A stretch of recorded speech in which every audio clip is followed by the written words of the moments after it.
السلام علیکم. په دې هیله چې روغ جوړ خوشحاله د صحت جامې په تن ولرئ. په دې ویډیو کې به تاسو ته وښیم څنګه کولی شو چې د عکسونو نه یعنې PDF جوړ کړو. هغه چې موږ د کتاب نه اخیستي وي که موږ د بل هر څه نه اخیستي وي موږ یې کولی شو چې ډېر په اسانه طریقه په دې ویډیو کې ترېنه یو کتاب جوړ کړو. د هر څه نه مخکې ځو پلی سټور ته.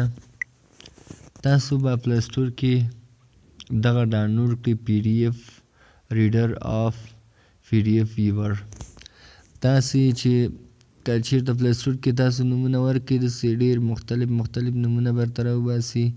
او بیا هم زه هم د دې ویډیو په ډسکرپشن کې تاسو ته د دې لینک درکوم. تاسو هم کولی شئ چې په اسانه توګه یې ډاونلوډ کړئ او ځان ته ترېنه هر څه نه چې PDF جوړوئ نو په دې اپلیکیشن کې به یې جوړ کړئ. ورځو د دې اپلیکیشن په لور.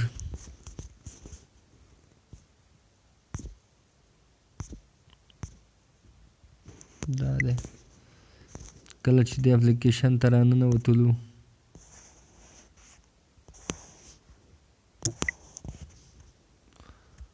دې اپلیکیشن ته چې څنګه راننوتلو دلته به دې اپلیکیشن ته چې راننوتو ورته نه مخکې دا به کلیک کړو. کله مو چې دا کلیک کړه نو دلته به موږ تاسو اول کې عکسونه انتخاب کړو چې غواړو PDF جوړ کړو. دا د زه عکسونه انتخابوم.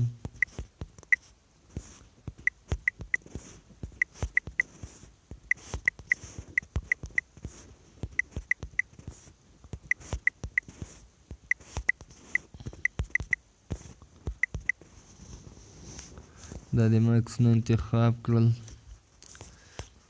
سر کې به دا لیکه کتاب ورکړو. ورپسې دا کلیک کوو. کله مو چې دا کلیک کړه دا دی موږ ته کتاب دومره را جوړ کړو. ورپسې دا کلیک کوو. دلته نوم ورکوو.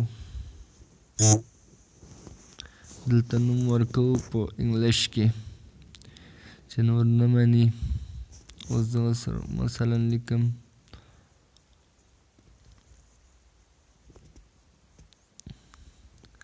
زه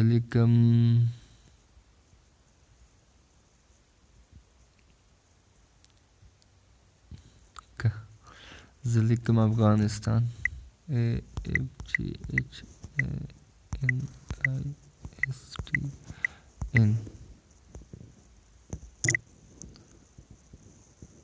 او وای افغانستان ورکو. دا د کلیک کوم ګور اوس PDF جوړیږي.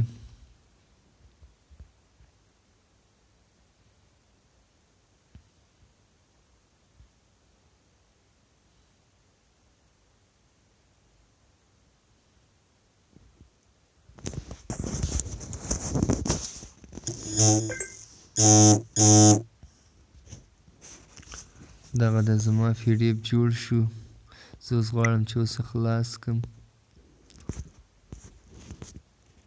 دغه دی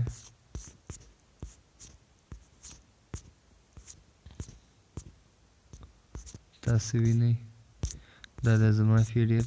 ښه ملګرو که ویډیو مو خوښه شوې در سره لایک کړئ او نورو ملګرو سره یې هم شریک کړئ. په الله مو سپارم.